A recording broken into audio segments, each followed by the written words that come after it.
couldn't hit each other. So right now, in the actual day, do you like a Russian rooster or do you like I like the one that waits. Le pregunto que si ahorita en el día actual que le gusta gallos que son encimosos o gallos que se esperan en la línea. Dice que gallos que se esperan en la línea. The people in the Philippines know that. I didn't know that. I thought you wanted upside down, shaking, or that. And found out later they were right and I was wrong. Wow. So right now, actual day right now, what kind of lines do you have, Mr. Ray? Well, I got them clarets. The same clarets you had back then? I got them from Mr. Griffin because when he died, right after we started fighting together, he died, and he could give me all his chickens. Cuando se murió Griffith, le regaló todos los clarets. What, just got the clarets and that's it from him? Yeah, that's all he had. That's all he had? Yeah. Oh, wow. They call them Griffin clarets. Que te llamaban Griffin clarets. And you still got the same clarets? Yeah. And they still the same way? They won't go in. Okay. They'll wait for you. Okay. And we'd be fighting in the Philippines, and we'd have to drop the rooster, and nobody would go in. The opponent wouldn't go in either. He'd sit there and you had to pick him up and put him closer. And finally, he come and said, "Ray, is your rooster gonna go in?" I said, "No, mine going nowhere." Dice que en las Filipinas se estaban los gallos y que se quedaban en las líneas y ahí se quedaban todos, hasta un buen rato. They come white leg? Your whites and yeah, they come yellow too. Dice que vienen pata blanca y pata amarilla.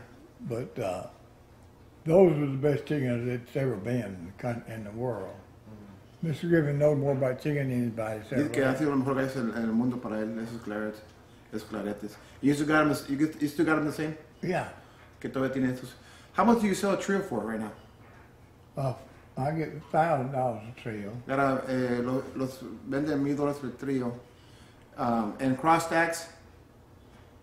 What's that now? Cross stacks, cross stacks? Oh, I got them crossed around. It's like I had the rooster of Mr. Griffin's, and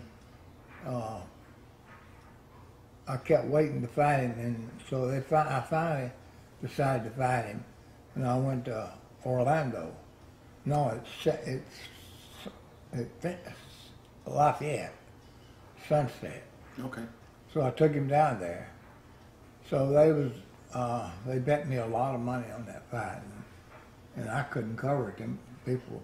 Que jugó un clarete allá en Sunset. And we put him up. Finally fought them. So they wanted to fight so much money I couldn't afford it. And when we turned him loose, the track just devoured him. You fought him in the spur? Fought him in the spur. Okay. Well, le voy a preguntar que de cuál arma le gusta más. When it was legal back here, or if you had a choice, what would you rather fight? Spur, short knife, or long knife? It didn't matter. There ain't no difference in none of it, I think. ¿Qué no hay diferencia en las armas? A good rooster's good in any of it. I'd just take what I had. Que un buen gallo puede jugar en cualquier arma para él. Whatever they're going to fight, I'd fight it too. Now, Mr. Alexander, le voy a preguntar qué es mejor, la casta para él o el corte. What's more important to you, Mr. Alexander? Cutting. Cutting or gameness? Cutting. Corte, para él, el corte más importante. If you can't cut, you can't win nothing, nowhere. Que si no puede cortar, no pueden ganar ni una parte. And Griffin's chicken could cut. They'd have hit you one time, that's key. So what that boy done, now listen to this. I'll tell you something, what happened, how stupid I was. So this boy they couldn't nobody in there speak English. I mean, everybody in there could speak English. Where, in the Philippines? In the Philippines, when I was sparring the rooster. And so they're talking at the gala. And they come to approach me. I said, "Look, this is all the chickens I had when y'all called me to come over here." They said, "No, you don't understand, right?" I said, "These are the kind of chickens we dream about." Dice que fue a las Filipinas y que sacó los claretes y que los topaba y que ellos estaban empezando a hablar en filipino y Ray les dijo, ¿sabes qué? Pues una disculpa, esto es lo que yo tengo. Dijo, no, Ray, si es lo que queremos con ellos que se queden en la línea, está perfecto. So they said, this is what we're dreaming about? That's what they said, the kind of chickens we dream about. But he said, "Look, George is in the movie business, that we'll put it on the film, speed film, and slow it down where you can see it. Okay. The fight actually go to dinner. Right. So we went to dinner, and he put it on the speed film up there, and that Clarence would hand that oven a wing. He'd take it back, and that oven would shake in front of him, and that Griffin would stop it. That Clarence had it right on to kill every time. Wow. And I said, God damn, no wonder that man whooped me so many times. But you seen him fight, you couldn't whoop him. He won more dirt than anybody. The best chickens I know of as far as Cut. Are they the ones that your daddy has? Same Claret. Griffin Claret, he got his from Blondie. Yeah, I got him from Mr. Griffin. I worked for him. Dice que el papá de Brent es los mismos Clarets que tiene. But I didn't think there was no count. Because they stayed on the line. Yeah, because they wouldn't go in. Dice cuando primero los ganaron que dice que el pared no servían porque se acababan en la línea, but they were the best thing you had. Well, I tell you, I met Jumper, and he had a big hatchcock, and we come in, and they're building them up. So he's picking mine. Mine's turning his head, and he's picking. He won't build up. Mine won't. Jumper, he never built over 100 in his life on a chicken.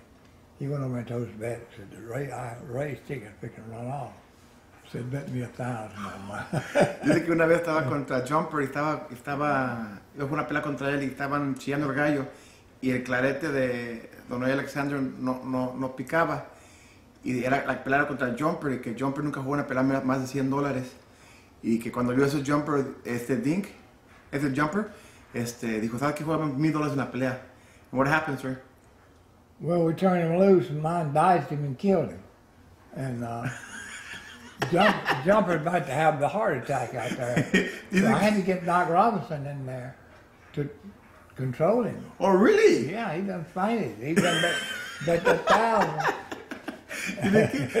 He had ready. I thought the rooster was going to run off. I done bet 1,000 on him.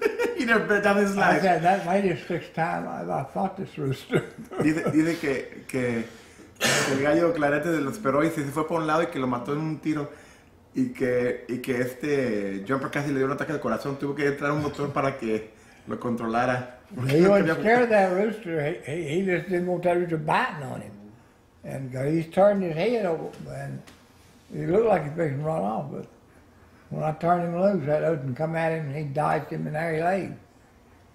And I got Doc Robinson in there to get him under control, because Jumper was a good guy, you know. Yeah, he was a good breeder. Yeah, he was a good man. Que dice que Jumper era muy buen creador y muy buen hombre.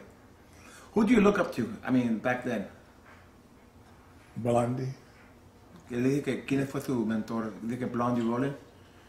How come? He learned from Mr. Griffin. ¿Qué le aprendió de Griffith? Joe Good, they sent Paul Good, sent Joe Good down to Blondie's to learn. Que mandaron a Joe Good con Blondie a aprender como how to raise chickens and everything. Just stay down there. Paul Good had a lot of money. Okay. So he sent his brother. Down there. Joe Good. Joe Good. And so Joe Good come back. Hell, you couldn't whoop Joe Good after that. He had them graves, and he whooped everybody. Dice que Joe Good ganaba mucho con los graves. I got a question. You have ACOs too, right? Yeah. Le pregunto que si tiene ACOs y de dónde son. Where they come from? Bowles? Bobby Bowles? Bobby Bowles. Because there's an old rumor. I mean, everybody has a story on. Le digo que todo el mundo tiene esa historia en el internet que Bobby Bowles a nadie dejó de tener gallos. Ahora te le voy a preguntar a él. Everybody says that, you know, Bobby Bowles never sold any chickens to anybody. No, he wouldn't sell chicken to nobody. But you got him? No, not direct. This guy worked with Bobby Bowles. They fought together. They moved around, and he would be with Bobby Bowles. Okay. Well, he called him and said, I want you to come out to my house and put all the chickens in the ground. We're going to kill them all. Who, Bobby said that? That's what he told Dice him. que él era amigo de un amigo de Bobby que jugaban juntos y que le hablaron que a ese señor que fuera a la casa porque iban a matar a todos los gallos y enterrarlos. So then what happened? Well, he told him to come out there and they're going to kill them all. Right. So he said that was going through there, he said, now, if you want to take something home to play with, take it home with you. ¿Qué le dijo a ese señor? What was his name? What was his name? I'm not sure. I like to ask my friend. Okay. Because my friend called me and told me, he said, look, he didn't like eight seals. He hated them. Bobby's friend? Yeah. No. Harold Babcock. Okay. He picked from me a lot of times and stuff. So he told me, he said, come by and get these chickens. Said, I don't want them. Said, this guy's asked me to take them home. Said, Oh, so Bobby's partner told him to go to the house and take whatever he wanted, right? yeah. So he took him home. He took them roosters home, a trio. Okay. And so Harold come by there, and that guy was trying to give them to Harold. He was sick. Que el amigo de Bobby Boss fue por unos gallos antes que Bobby Boss mató todos los gallos y que se los dio a otro amigo. And that guy called you? Yeah. And he wanted to know if I'd take them. And he said, I don't like ACLs. He said, I know you've had good luck with them ACLs. I said, yeah, I'll take them. Y dice que ese señor se los regaló a... He gave them to you? He just gave them to me. Do you know the story why Bobby Boss killed everything? Yeah. Why did he He do was that? sick. He died after that, too. But he didn't want anybody to have the roosters? Or what? He killed them all. Why? He was that type of person. Le pregunté que por qué Bobby Boss mató a todos los gallos y dice que pues así era él, que no quiere que nadie los teniera. So the only person that got those Bobby Boss was that guy. He got them. He The partner. took what he wanted. And I think he must have took the Gamersons, something was real game, because I followed him down to his daddy's pit. And we won one and lost two. No, we lost one and won one. And then the guy was fighting for the money, and I met him with the other one. And he flattened me right off the bat. This guy was Dice que jugó dos asilos luego que uno lo ganó, uno perdió y que uno le sacaron las patas. He was going for 6 straight, and he was really fighting good. But he just right off the bat, he flattened me. But I didn't take the rooster out. I said, I'm just going to see what he can, how game he can be. Shit, 10 minutes later, he's up done whooping that other's ass. Que 10 minutos así sin patas le ganó la pelea. And that's where you saw that real game? I saw how game he was.